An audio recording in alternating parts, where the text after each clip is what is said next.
So yesterday, let's pick up with yesterday, and that little tangent we went off on, because you were playing with pentane, and you built your molecular model with a long chain of pentane.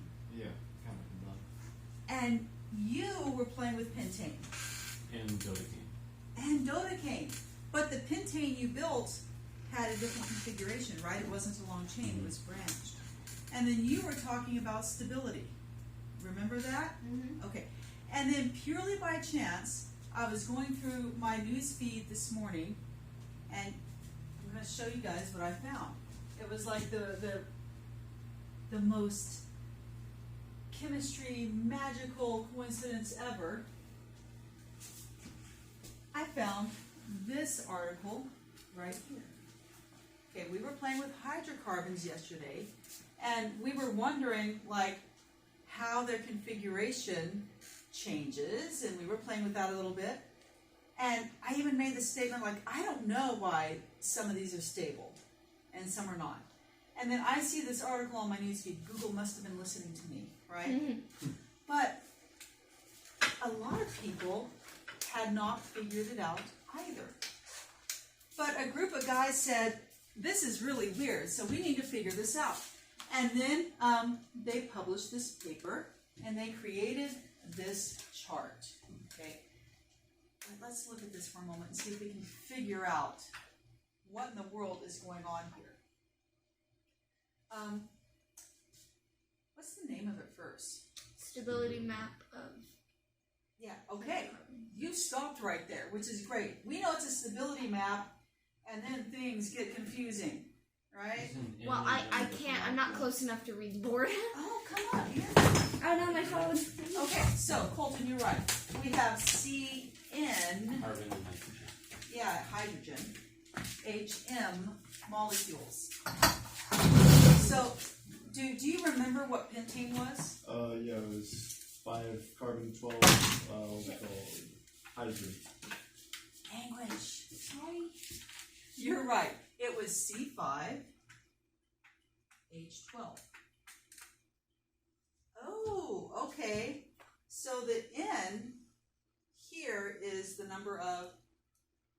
Hydrogens. Ooh, which one?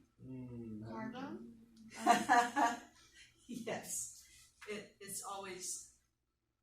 This number always tells us how many of these things we have. So the M tells us how many Hydrogen? There it is. There it is. Now, we have hydrogens along this way, carbons along this way. So we can like map out every possible hydrocarbon. But then we have this weird thing going on. We actually have 3 axes. And I understood what was going on here and here, but I had to read a little more to figure out that. Yes. Can I make a crack theory? Yes, crack theory. Go for it. The height is how common it is to find. You are so close. Dang it. And that was my first thought.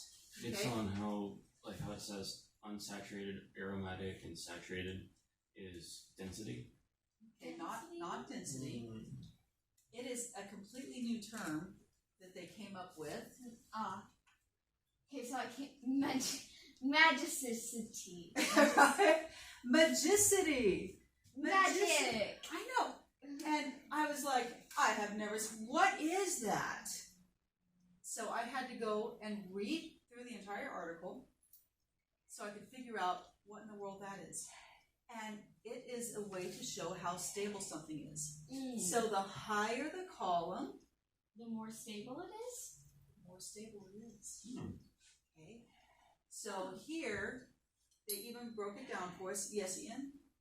I'm noticing that the more saturated it is, and I'm assuming saturated by hydrogen molecules? That's perfect, yes. The more saturated it is, the less stable it is, and that the middle aromatic bit is the most stable.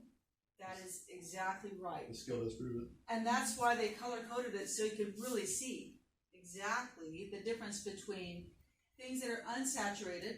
Okay. So what do you think these guys mean right here, these lines? The molecule structure? Yes. So yesterday we were drawing oxygen, an oxygen molecule. And what did the double line mean? Double bonded. Ooh. What do you think that means, Colton? Triple bonded. Triple bonded. So things with double and triple bonds, are they kind of stable or not stable? I'd say they're medium stable. Because that's what it is. Medium stable. Things with some ring structures in this area, and we call those aromatic compounds. Compounds with ring structures, a lot of times they smell really good. That's why they're called aromatic compounds. Yes, Ian?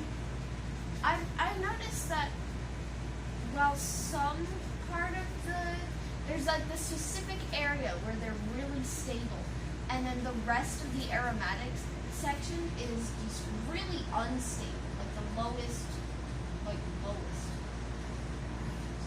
So there's something special about these right here. Yeah. And then what about your regular old single bond things? Pretty unstable. Across the board. Well, less stable than these guys. Yeah. But just by pure coincidence, we were talking about this yesterday, and then here is a scientific article that pops up. Why All do we do about this? it. Yeah. Because it is something that had not been thoroughly explored before. And so what we did, we took a scientific journal article, brought it into chemistry class, and you guys pretty much knew what to do with that. That's pretty So cool. what is the term magicity? Magicity talks about how much energy, how much energy the bonds contain, and how stable that makes it. Okay. So think about a ball in a bowl, like a marble. Okay. And it takes a lot of energy for you to take that bowl and whirl it around like this. That would be like a high energy state, right? What's going to happen to that marble? It's gonna fly out. It's eventually going to fly out. That is not a stable state, is it? But what if we take that bowl and just put it on the table? That's a very low energy state, right? Yeah. Is it more stable? I assume so. Yeah, unless your cat comes by. But no cats in this situation. So the less energy we have, the more stable. So Is that why like nuclear reactors and stuff and like the nuclear power plants are so hard to maintain? Because they're high energy so that they can produce energy? that is a really good theory. I bet you're right. I can't say yeah for certain, but I would guess that. So anyway, I thought that was super cool and I wanted to share it with you guys. Because it has everything to do with chemistry and a little bit to do with what we're doing today. But let's do a quick review. So when we have two atoms that are together, like oxygen, okay, and the charge is the same because we learned that oxygen has a -2 charge, then we are sharing electrons and bonding happens that way instead of charge subtraction. What did we call that? I can't remember the word. I can't remember the word. So when two people live together, they share everything, they cohabitate, right? Ah, it's on the tip of my tongue. Okay, do you want it? Do you want the word? Yes, I would love That's all right. That's all right. Covalent. covalent. I would never remember that. We will, because we're going to talk about it so often. No, I said I would have never remembered that. So that's our covalent bonding, right? Yes. All right. Now let's say we have something like, let's do magnesium, and let's do fluorine. look at the periodic table. What's the charge on magnesium? Magnesium plus 2, Good job. Fluorine is -2. -1. -1. Oh, well, I thought fluorine was in the same column as oxygen or something. 1 magnesium is equal to 2. There you go. 1 magnesium, 2 fluorines. The name of this compound is magnesium fluoride. Good job. I was And so what kind of bonding is this called when we have opposites kind of ionic. ionic bonding? Wow! You remember that I beautifully. remember it because it reminds me of iconic. You know, because opposites attract always make the most iconic relationships. Oh, opposites attract to make iconic relationships. Excellent.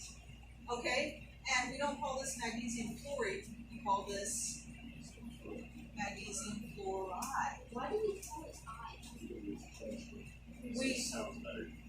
Maybe because it sounds better, but we're also showing that this is the negative thing in our compound by having an I with it. Why don't we mess with the name of the positive thing? But magnesium fluoride. I guess there's a little bit that's to show that magnesium fluoride is, or fluoride, is like the downgrade version of fluoride is together. And once put it together, it's the magnesium fluoride showing that they're showing the difference without actually showing. Okay, you know, I can see that. So maybe so. But I'll be honest with you guys, I don't know the reason why they chose to do that. I don't know. But that's okay. To make it sound cool. To make it sound cooler. I like that. Make it more complicated. So how about something like this? We have sodium, and then we have phosphorus. So one is one. Good, good. So that gives us Sodium phosphide. So So what is an H? Like phosphate. What That is is- a phosphate? that was exactly my next question, and you beat me to it. Sorry. No, don't be sorry. That's good. So this is sodium phosphide, but like when we were doing these yesterday, the day before, a lot of times when you were naming them, you'd see this and you'd say, "Oh, phosphate," or instead of nitride, you'd say nitrate. So what makes it a trait versus a bond? I'm going to show you guys that. And you did that because you've heard the thing before. You've heard phosphate before. You've heard nitrate before. And the place where you have heard that before, okay, it is something called a polyatomic ion. So I know you've probably never looked at a chart of polyatomic ions before, but you have definitely heard the terms. No, this looks intimidating, doesn't it? Yeah. Okay, this is a chart of polyatomic ions. Okay, so I'm going to keep scrolling down here. There's quite a few of them. wait, hold on, so with the sulfide, and then be the sulfurous acid, why is it sulfide 3 and 2? But like it's mostly backwards. Oh, okay, so like here, you can write this as 2 negative. That means this entire thing has a -2 charge. You could also write it SO4 -2. So like the charge, we write it either way. You can understand either thing. Hello, Miss Davenhart. Hi. So That's Logan. I'm not We sure. are Logan's in Hannah. Thank you. So let's break down that name for a moment, okay? Polyatomic ion. Just gonna write it up here. I'm gonna change colors because I can. So poly. What do you think poly means? Multiple. Atomic Atomic means very small. ion. Ion means charge. Okay. So poly, you guys said it. You said multiple and many. Multiple small charges. Many, small or maybe we can say atoms here. Yeah.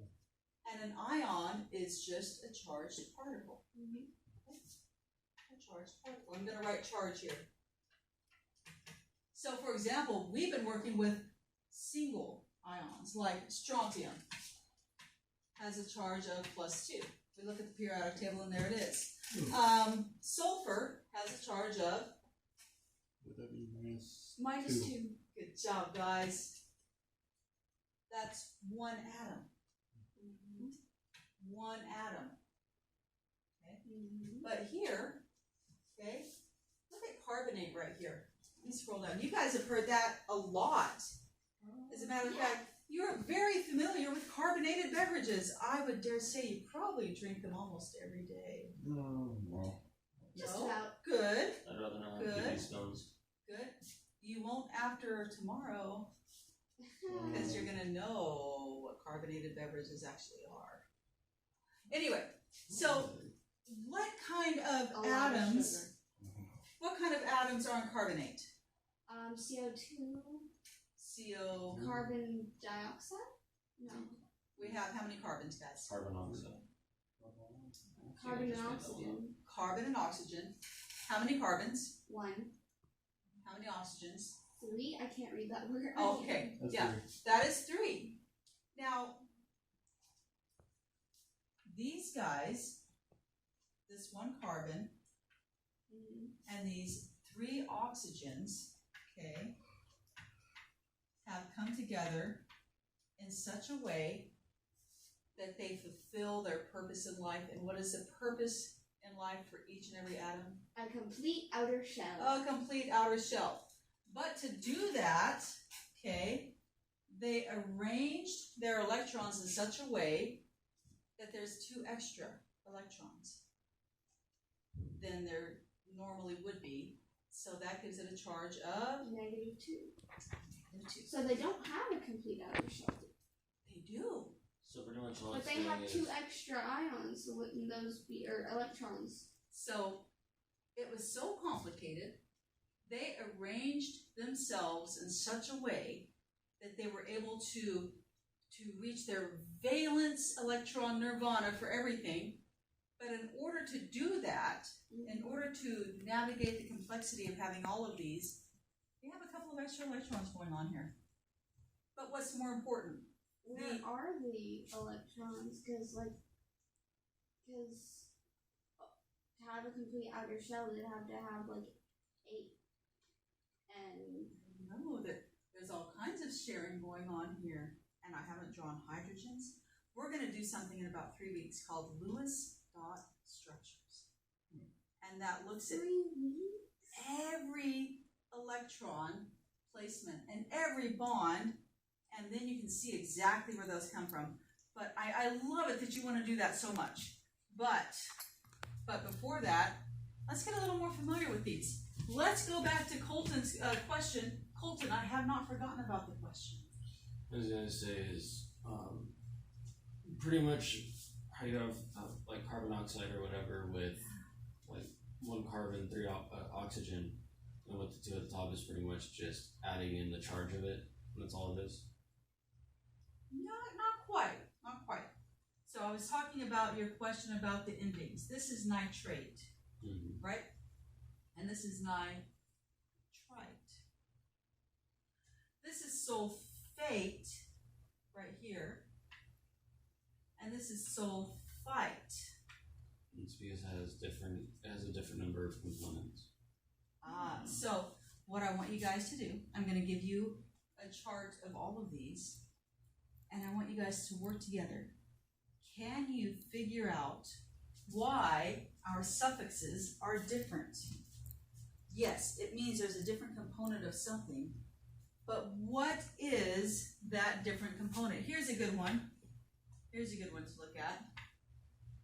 I wasn't thinking different component. I was thinking there's more of it, like how with chromate and then dichromate.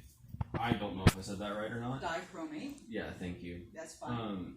So with how they're both said differently, there's a different number on how many molecules are on there. Okay, you are so close. You were so close. So, let's look at chloride. Okay. Here is phosphate. Okay. We're going to find phosphite up there. And what I'm going to do is get you that chart. They're right back there. Guys, can you figure out what makes the 8 and what makes the 8? And then, after you guys do that, we're going to play Go Fish I zoned with our polyatomic ions. I zoned